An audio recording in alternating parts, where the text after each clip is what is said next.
Now, let's continue din sa number 27. What is the deflection kuno due to a couple M at the free end of a cantilever beam? And so, ato na siya i-draw. Mubura na itong solution na nino. Okay, pwede man ta mo-apply og area moment method. So, nani siya M dira. And then, this will be L. Okay, again, variable ra ni tanan nato, wala may mga given. So, we can form the moment diagram by parts about diri sa kanang fixed end na to. Diri, let's just say A na B. So, let's form our moment diagram by parts about A. Okay, para di na ta mag-solve sa reactions diri. And so, ang kana siya, since clockwise man but from the right man ang atong kuan, atong consideration, again, kani man atong moment center, if from the right ka, I mean, if ang load nimo naa sa right, ma-opposite imong convention. Ang clockwise may mong negative, and then ang counterclockwise moments may mong positive. So kani since clockwise ni, diri ni siya sa ubos, ma negative. So baligi nga ni na. Pero ang gipangita ra no, diri kay ang kuan ra absolute value. So it won't matter gyapon ang kani atong drawing. Pero mao gini siya ang sakto nga moment diagram by parts. Again, mao ni atong zero nga line. And then ang value niya is M, padong dira. So we know nga ang elastic curve ani looks like this paana. Now again, kung mag area method ta kay mag-pick tag 2 points. So ang ideal gyud basta fixed ang imong beam, are imong first nga tangent line i-consider kay we know man nga ang slope sa fixed support kay 0, and so ang tangent line dira, alain lang nga color, palig mo ni siya ang tangent at A, kana siya tangent at A. Kay again, 0 ang slope diri. And then let's draw another tangent diri sa B. Kay again, naman diri ang location sa maximum deflection nato. And so, kani siya nga distance kay that's the deviation from B with respect to the tangent at A. Ay dara kani mo ni from B with respect to the tangent at A, kani ang tangent. So, para ma-compute na, diri ta mag-moment sa first letter. Balik if mag-deviation ka kung unsa imong first letter diri, ara gid ka mag-moment. So, that's basically ang area ning rectangle nimo, which is M times L multiplied by the moment arm nga kani siya kana. Now, kana siya nga distance is simply half sa L kay rectangle raman. So, L over 2. So, multiplied by L over 2. Now, dapat negative gid ni siya. And then, maora man ni. Kay mo naman ni atong area, mo ni ang atong moment. So, mo na ang area moment. So, that will become ML squared over 2. And then, don't forget nga, ang kaning kuha na to, moment diagram by parts, i-divide man na natong EI. Kay mo man dyan na siyang sa concept ana, 1 over EI times, ang kani siya imong sa moment diagram by parts. So, multiply na nato by 1 over EI, mo na, makanin na siya. ML squared over 2 EI. Now, ang sunod kay the ratio of the maximum deflections of a beam simply supported at its ends with an isolated central load. So, money siya. Kana. Balig na kay P dira. And then, napoy lain beam nga ang loading kay uniformly distributed nga load over its entire length. And so, ingani ang kaduha nga beam nato. Kana, distributed load. Now, ang question is ang ratio sa deflection due to P, ana lang, and then over deflection due to distributed load, nganlan na natog W. So, ang kana siya, natay shortcut formula sana. We know nga ang elastic curve ani paana, and then kanipod. Now, atong shortcut nga maximum deflection if na concentrated load at the midspan kay PL cubed over 48 EI. And then if natay distributed load over the entire span, ang atong maximum deflection, ana lang, Y max lang ni, is equal to 5 WL to the 4th over 384 EI. Now, if nagay nga nga questions, kana gay ratio, what's helpful is to assume a value dire of 1 and then to assume a value of L nga 1. Kay para ang imong i-substitute dire sa imong ratio, puros ra 1, and then kanipod i1 ni nato i1, and then ang kanipong W ato i1. And so ang ratio nato is essentially PL cubed over 48 EI over 5WL to the 4th over 384 EI.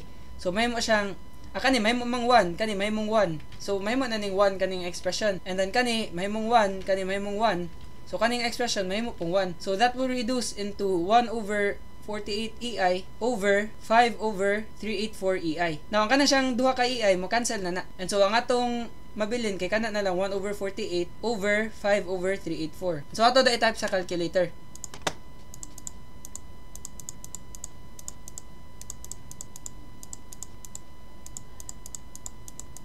So, mana, 8 over 5 ang atong answer. So, kana. And then, natay next question na pod nga medyo lisod-lisod ni siya jud if wala ka kabaw sa formula sa ani. Now, ang first Basahan na to ang question. A hollow steel bar kuno with G equals 80 GPa, mo ni siya ang modulus of rigidity. And then it is twisted by torques nga T. So the twisting of the bar produces a maximum shear strain of 640 times 10 to the negative 6 radians. And the bar has outside and inside diameters of 150 and 120 mm respectively. So mo ni siya ang cross section sa atong bar kana. Concentric din siya dapat to i-move lang. So ang outer diameter is pila na siya?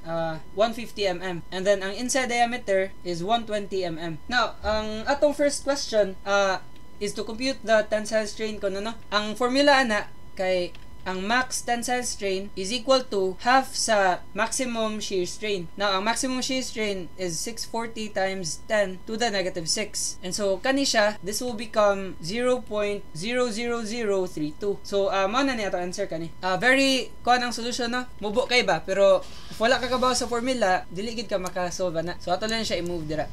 Next, compute ko no the maximum tensile stress in the bar. Now, kani, galibog ko if tensile stress bagid ni or shear stress ang pangutana kay nag-kuan ba ta nag-solve taog ka ng torques nga problem ba. So maybe maximum shear stress niyo ang pangutana ani no nya kuan lang nasayop lang og butang diri ba tensile. So ang kana siya natay formula po dana Tmax is equal to G times the maximum shear strain. Now ang label anang maximum shear strain kay nga na. So this will become 80 times 10 to the 3 kay again 80 GPa man.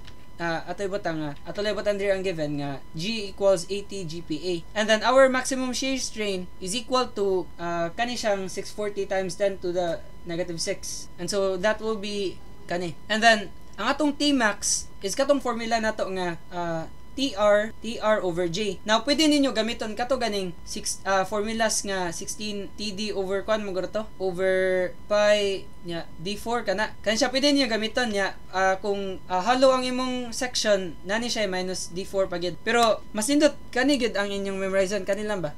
Kay para flexible inyong formula whether hollow or kwan para dili na mo mag-memorize. So if kani imong gamiton TR over J, makuha nimo ang Tmax. Ay pero ang sakwa naman din ni atong gisolve ang kaninang torque ba. Ang question pa man jud diri kay ang maximum tensile stress pero murag shear stress ang butana na. So basically mao ra ni siya kani siya nga value. So ato input diri 80 times 10 to the 3 times 640 times 10 to the negative 6. So, may mo siyang 51.2. So, basically, ang question jud dira dapat kay conjud maximum shear, dili maximum tensile stress. So, 51.2 MPa na siya. Or maybe, nalang ko na limtan nga concept ba? Basig, ang tensile stress ani 51.2 gyud. Pero nakuha man na to sa Tmax, so most likely nga kani jud ang question. So, man na ni. Now, what is kuno the magnitude of the torque in K and M? So, mana ni atong gamiton. Ari na itong magamit sa kaning Tmax equals TR over J. Now, atong Tmax, nanata, kaning 51.2. So, balig 51.2.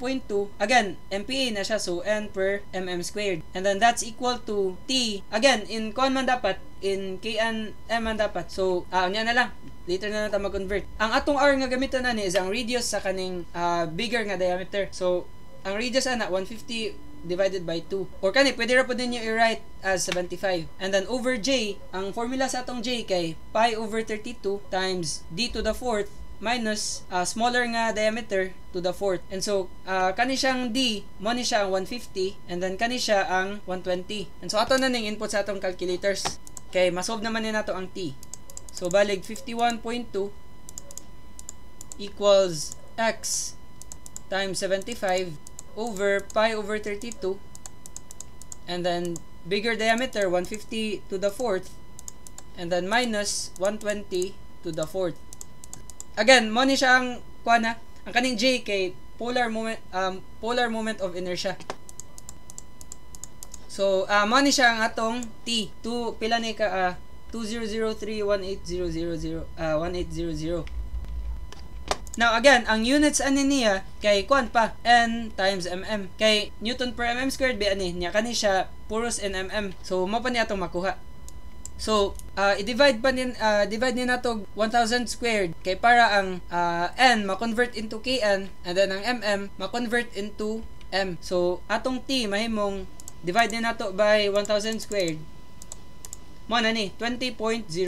And so mo na ato answer kani. Nya Kn m na ni siya. Now sunod ko no we have a shaft that's subjected to bending moment and torsion. If the magnitude of moment and torsion are equal, what is the ratio of the max bending stress to shear stress? So, equal lang atong T ug M. Again, ang atong unahan na to ang moment. Ang moment, di ba, bending stress ba? Balig flexural stress kay MC over I. I hope agree ra. And then how about kaning shear stress?